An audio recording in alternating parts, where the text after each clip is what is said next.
जय जगन्नाथ बंधु माने पणा संक्रांति दिन जदि आपण एही गछकु पाइजिबे तेबे निजकु भाग्यवान बोली भाबंतु। एही गछर चेरकु जदि निजे आपण हातरे गଳାରେ बा अंटारे जेउ जगारे सबु डेउरिया धारण करा जाए जदि डेउरिया रखी एही चेरकु आपण धारण करूचंती आपणकर भाग्य चारि चांद लागिजिब। भाग्य चमकी जीव जीवन रे उन्नति देखादब। एमिति कौनसी समस्या नहीं जहा समाधान न हेई पारिब, कारण एही चेरकु हाथरे पिंधिले बा गଳାରେ धारण कले प्रभु गौरी शंकरंकर आशीर्वाद प्राप्ति हुए। शंकर माता पार्वती साक्षात भावरे आपणकर रक्षा करिथांती। आपणक जीवन रे सुख शांति समृद्धि सौभाग्य आसी थाए। तेबे एही गछर चेर पाइबा लोक माने बहुत भाग्यशाली होइथांती। सेही भली पुण्य जीवन रे थिले एही वृक्षर चेर आपणको मिली पारिबो बा आपण एही दिन ताकू आनिकी धारण करि परिबे। सेही भली आपणको जीवन रे पुण्य कर्म थिले आपणकर प्रत्येक समस्या को समाधान करिबो एही वृक्ष। जो वृक्ष की बहुत दैवीय ईश्वरीय एवं बहुत ही समृद्धिशाली वृक्षटीए। एही वृक्षर मूल रे प्रभु ब्रह्मा, डाल रे प्रभु विष्णु एवं पत्र रे प्रभु महेश्वरंकर बास हेइथाए।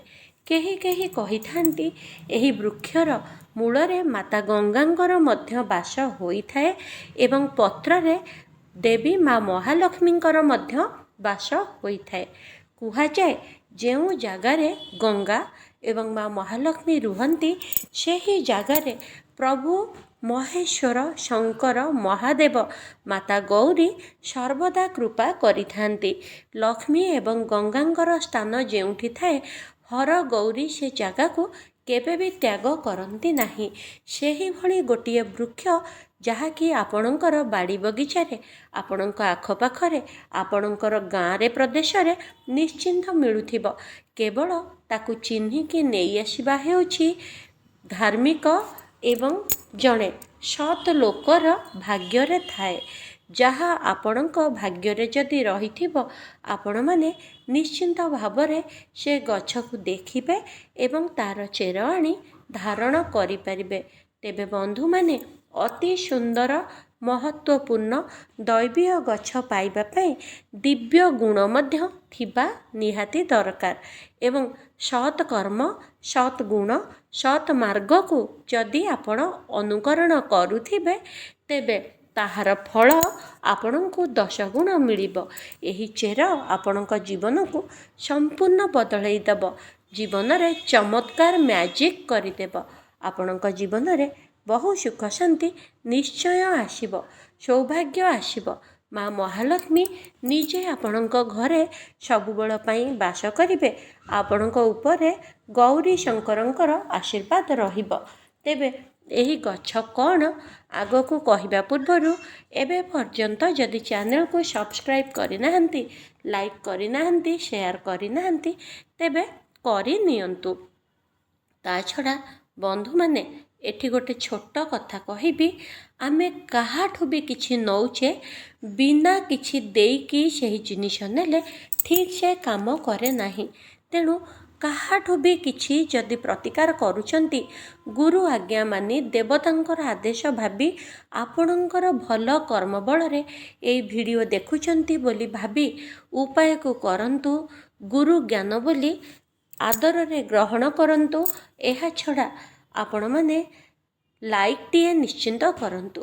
काहाठु किछि भी बिना किछि दबारे ग्रहण कले ताहा काम ही करे नाही। तेणु आपण लाइक टीए कले कमेंट्स टीए कले मध्य चैनल को सब्सक्राइब कले निश्चिंत भावरे मते मो प्राप्य मिली जिवो। तेबे बंधु माने एही वृक्षटी होउची आपणकर अपमार्ग वृक्ष बा अपमार्ग गछ। ओडिया घरे एहाको अपमारंग बोली कुहंती। अपमार्ग गछ जदि आपणकर घर पाखरे रहिछि ताकू आपण पणा संक्रांति दिन ବା ହନୁମାନ ଜୟନ୍ତୀ ଦିନ ଉପାଡ଼ିକିରି ସମ୍ପୂର୍ଣ୍ଣ ରୂପେ ନେଇ ଆସନ୍ତୁ। ତାପରେ ଆପଣ କ'ଣ କରିବେ, ବା ଆପଣ ଯଦି ଗଛ ବହୁତ ବଡ଼ ତଳକୁ ତାର ଚେର ଯାଇଛି ଓପାଡ଼ି ପାରୁନାହାନ୍ତି, ତେବେ ଆପଣ ଖୋଳିକି ମଧ୍ୟ ଭଲ ଖଣ୍ଡେ ଚେର ନେଇ ଆସିପାରିବେ। ତାକୁ କ'ଣ କରିବେ, ଶୁଦ୍ଧ ଜଳରେ ଧୋଇଦେବେ। ଏହାପରେ ଗଙ୍ଗା ଜଳରେ ଧୋଇବେ। ଗଙ୍ଗା ଜଳରେ ଧୋଇବା ପରେ ତାକୁ ଆପଣ ଧୂପ, ଦୀପ, ନୈବେଦ୍ୟ, ପୁଷ୍ପ, ପୂଜା ବେଳେ ଯେମିତି ପଞ୍ଚ ଉପଚାର ପୂଜା କରୁଛନ୍ତି, ଧୂପ ଦେଖେଇବେ, ଦୀପ ଦେଖେଇବେ, ଭୋଗ କରିବେ, ଫୁଲ ଦେବେ, ଚନ୍ଦନ ଦେବେ। 5 ପ୍ରକାର ଉପଚାରରେ ଆପଣ ପୂଜା କରୁଛନ୍ତି, ପୂଜା ସ୍ଥାନରେ ରଖି ତାକୁ ମଧ୍ୟ ପୂଜା କରିବେ। ଅର୍ଥାତ୍ ପୂଜା ସ୍ଥାନରେ ରଖିଦେଲେ ତାର ପୂଜା ମଧ୍ୟ ହେଇଯିବ। ଏହାପରେ ଆପଣ ତାକୁ କ'ଣ କରିବେ ନା ଆସନ ପକେଇ ବସିବେ, ଯେମିତି ଆପଣଙ୍କର ଠାକୁର ଘରେ ଆପଣ ବସନ୍ତି। ତାପରେ 108 ଥର, 1008 ଥର ବା 10,008 ଥର, ଯେତିକି ଆପଣଙ୍କ ଦ୍ୱାରା ସମ୍ଭବ, ଅତି କମରେ 108 ଥର। ଯେତେ ଥର ଆପଣ ମନ୍ତ୍ର ଜପ କରିବେ ତାର ପାୱାର ସେତେ ଅଧିକ ରହିବ। କିନ୍ତୁ 108 ଥର ଜପ କରିବା ନିହାତି ଜରୁରୀ। ଆପଣମାନେ ଓମ୍ ଗୌରୀ ଶଙ୍କରାୟ ନମଃ, ଓମ୍ ଗୌରୀ ଶଙ୍କରାୟ ନମଃ ବା ଓମ୍ ଗୌରୀ ଶଙ୍କରାୟ ନମୋ ନମଃ ଏମିତି ମଧ୍ୟ ଜପ କରିପାରିବେ। 108 ଥର ଜପ କରି ଧୂପ, ଦୀପ, ଫୁଲ, ଚନ୍ଦନ, ଭୋଗ ଯେମିତି ଠାକୁର ଘରେ ଦିଆଯାଉଛି ସେଠି ମଧ୍ୟ ସେଭଳି ଦେବେ। କିନ୍ତୁ ତାକୁ ସ୍ପେଶାଲ ଭୋଗ ଅଲଗା ଗିନାରେ ଲଗେଇବେ। ଧୂପ, ଦୀପ ସବୁ ଠାକୁରଙ୍କୁ ଦେଖେଇକି ତାଙ୍କୁ ମଧ୍ୟ ଦେଖେଇ ପାରିବେ। ଏହାପରେ ତାହା ଆପଣଙ୍କର ମନ୍ତ୍ର ଜପ ପରେ ଅଭିମନ୍ତ୍ରିତ ହେଇଗଲା। କିଛି ସମୟ ଠାକୁରଙ୍କ ଘରେ ଛାଡ଼ି ଦିଅନ୍ତୁ, ଠାକୁରଙ୍କ ପାଖରେ ପାଦ ତଳେ। ଏହାପରେ ଆପଣ ସେଠାରୁ ତାକୁ ଉଠେଇ ଆଣି କୌଣସି ରୂପା ତାବିଜ ଡେଉଁରିଆ ଭିତରେ ଭର୍ତ୍ତି କରି ନିଜର ହାତରେ, ଗଳାରେ, ଅଣ୍ଟାରେ କେଉଁଠି ବି ଧାରଣ କରିପାରିବେ। କାରଣ ମା ଗୌରୀ ଆଉ ମହାଦେବଙ୍କର ଆଶୀର୍ବାଦ ସେଥିରେ ସଦା ସର୍ବଦା ରହିଥାଏ। ଏହା ବ୍ୟତୀତ ଆପଣ ଡାଇରେକ୍ଟ ମଧ୍ୟ କୌଣସି ଗୋଟେ ଯେମିତି ଧଳା କପଡ଼ା ବା ନାଲି କପଡ଼ା ବା ହଳଦିଆ କପଡ଼ା, ଏଇଭଳି କପଡ଼ାରେ ମଧ୍ୟ ଆପଣ ତାକୁ ଗୁଡ଼େଇ ବାନ୍ଧି ନିଜ ହାତରେ ବା ଗଳାରେ ପୁଟୁଳା କରିକି ମଧ୍ୟ ପିନ୍ଧି ପାରିବେ। ଯେମିତି ତାବିଜ ଭଳି ଭଙ୍ଗାଯାଏ, କପଡ଼ାରେ ରଖି ତାକୁ ଭାଙ୍ଗି ଆପଣ ମଧ୍ୟ ପିନ୍ଧି ପାରିବେ। ଏହା ଆପଣଙ୍କ ପାଇଁ ଶୁଭଦାୟୀ, କର୍ମ ପ୍ରଦାନକାରୀ ହେଇଥାଏ। ଏହି ଅପମାର୍ଗ ଅର୍ଥ ପ୍ରତ୍ୟେକ ବନ୍ଦ ମାର୍ଗକୁ ତାହା ଖୋଲିବାରେ ଆପଣଙ୍କୁ ସାହାଯ୍ୟ କରିଥାଏ।